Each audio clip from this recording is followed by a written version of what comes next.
Hello, hello, hello! Bienvenue sur Eliezer, bienvenue sur cette chaîne YouTube. Moi, c'est Harmonie. Aujourd'hui, je suis là pour partager avec vous 3 actions que vous pouvez mener, que nous pouvons mener en tant qu'enfants de Dieu, en tant que chrétienne, pour maintenir une vie de prière constante.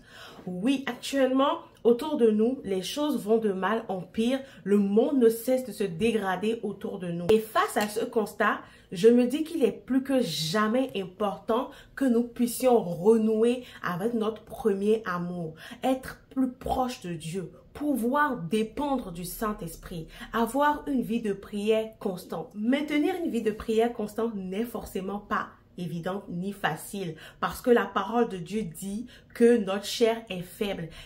Et le Seigneur dit également dans sa parole que nous puissions tout par lui qui nous fortifie.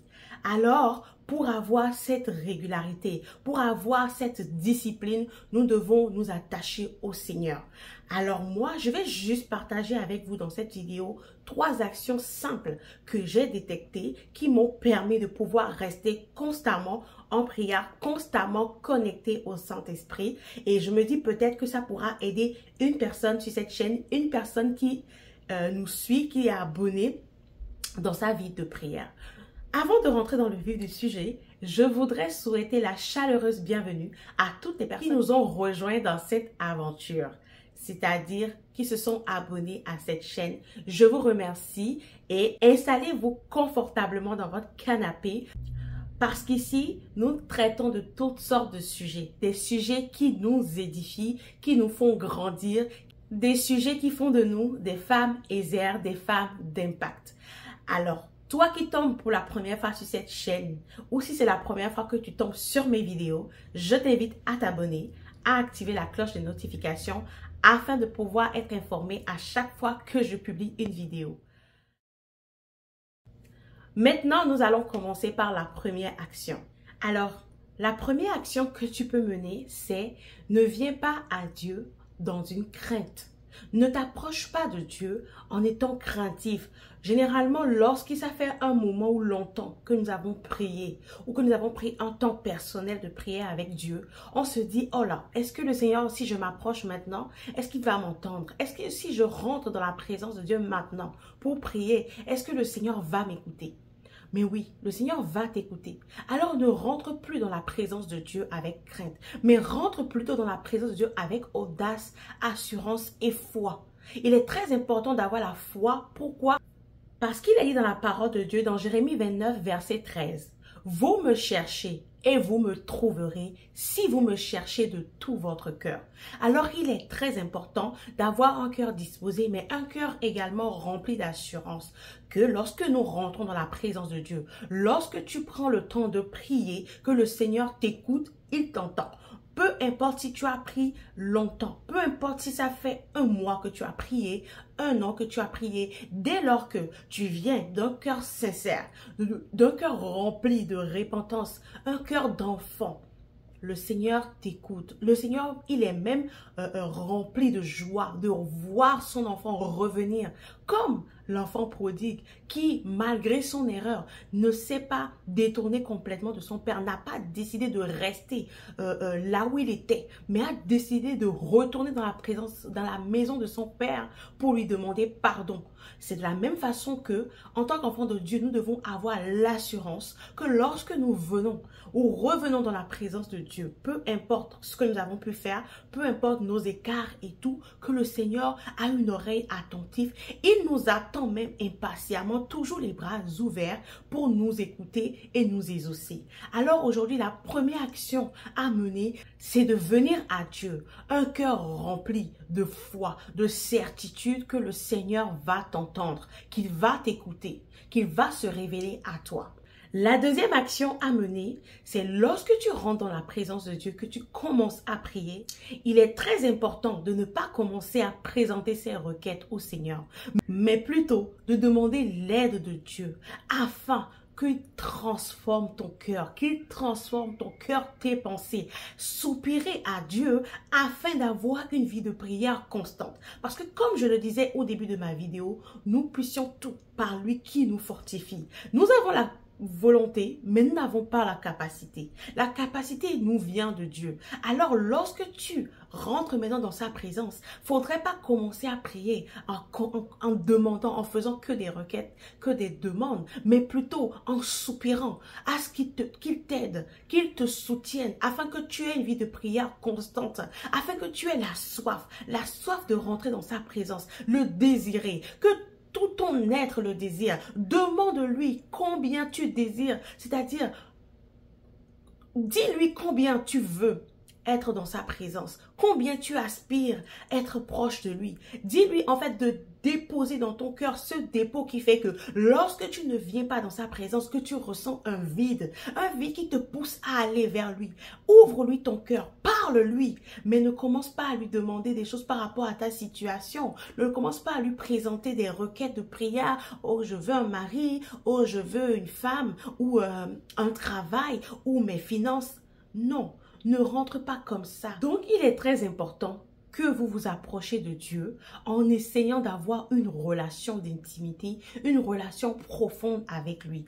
Ne rentre pas dans la présence de Dieu en recherchant la bénédiction qu'il peut te donner, mais recherche plutôt le Dieu lui-même qui va se révéler à toi. Parce que c'est lorsque Dieu va se révéler à toi, lorsque tu vas cultiver cette relation d'intimité, cette relation personnelle avec lui, que tu vas voir que lui, il connaîtra tes besoins, même tes soupirs inexprimables. Il pourra les détecter et en fonction de ça, te bénir, même si tu n'es même pas forcément des mots exacts sur tes besoins. Le Seigneur dit que lui-même qui nourrit les oiseaux, on le sait, à combien plus forte raison, nous qui sommes ses enfants, il ne nous bénira pas, il ne prendra pas soin de nous. Alors il est très important, quand tu rentres dans la présence de Dieu, de soupirer à ce que le Seigneur transforme tes pensées, qu'il transforme ton cœur, tes perspectives. Demande-lui plutôt d'avoir la soif, demande-lui le zèle, que le zèle de sa maison te dévore. Demande-lui que le feu du Saint-Esprit te saisisse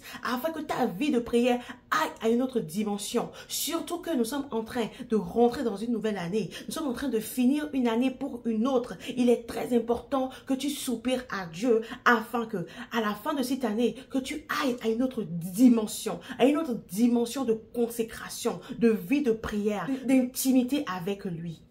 Et pour finir, la troisième action que tu dois mener, déjà dans ton cœur, dans ton cœur, dis-toi, tu dois te le dire au plus profond de toi, afin même de le pratiquer, de le mettre en pratique, c'est répète-toi à toi-même, à ton subconscient.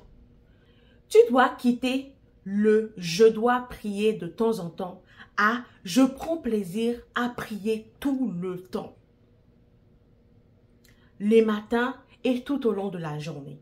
Donc, va devant le miroir, parle-toi à toi-même et dis ton prénom et dis, tu dois passer de « je dois prier de temps en temps » à « je prie chaque matin et tout au long de la journée. Je prends plaisir à prier. Mon âme prend plaisir à prier. » Tu le déclares à toi-même. Tu te le répètes jusqu'à ce que cela rentre dans ton subconscient afin que ton subconscient ne le prenne plus comme une obligation, comme un fardeau, comme un travail, mais plutôt comme quelque chose de normal, quelque chose de plaisant.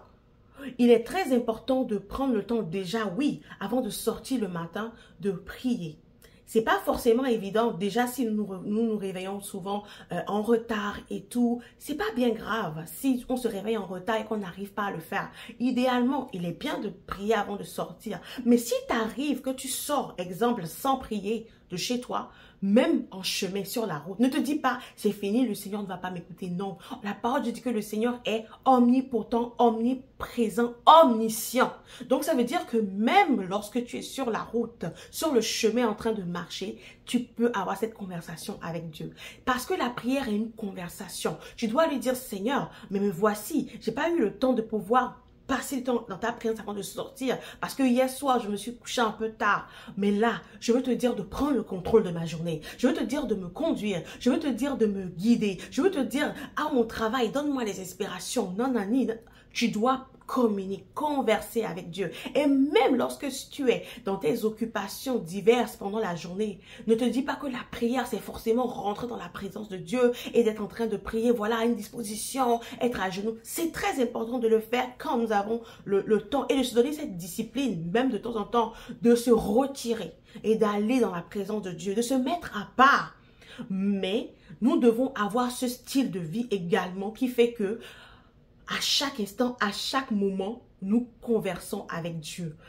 Au travail, à l'école, lorsque tu as un sujet, lorsque tu fais face à un problème, cultive cette relation avec le Saint-Esprit. Parle au Saint-Esprit. Saint-Esprit, qu'est-ce que toi tu penses de cette situation? Saint-Esprit, qu'est-ce que je dois faire? Le Saint-Esprit se sent honoré. Le Saint-Esprit se sent un privilégié. Et c'est en ça que tu verras comment tu vas impacter autour de toi. Tu vas décanter des situations que des personnes n'arrivent même pas à décanter. Parce que lorsque tu vas prendre cet esprit au sérieux, il va te prendre au sérieux. Il va te communiquer des choses. Il va te parler. Et toi-même, tu vas voir comment ta foi va augmenter. Ta vie de prière va se propulser. Et ça ira à une autre dimension. Alors maintenant, brise toute forme de pensée limitante, toute forme de blocage, d'obstacle qui te dit non. Quand tu vas aller dans la présence de Dieu, le Seigneur ne va pas t'écouter. Ne fais pas attention à ces pensées, mais plutôt reste focus sur Dieu qui dit qu'il aime tous ses enfants et qu'il est lui-même le rémunérateur de celui qui le cherche. Va dans la présence de Dieu. Alors, je vais terminer cette vidéo avec ce verset dans Hébreux 11, verset 6. Or, sans la foi, il est impossible de lui être agréable. Car il faut que celui qui s'approche de Dieu croit que Dieu existe et qu'il est le rémunérateur de ceux qui le cherchent. C'est la fin de cette vidéo. Je t'invite à t'abonner si c'est pour la première fois que tu tombes sur cette vidéo, à activer la cloche de notification afin d'être informé à chaque fois que je publie de nouvelles vidéos. Joins-toi à nous dans cette nouvelle aventure. D'ici là, prenez soin de vous.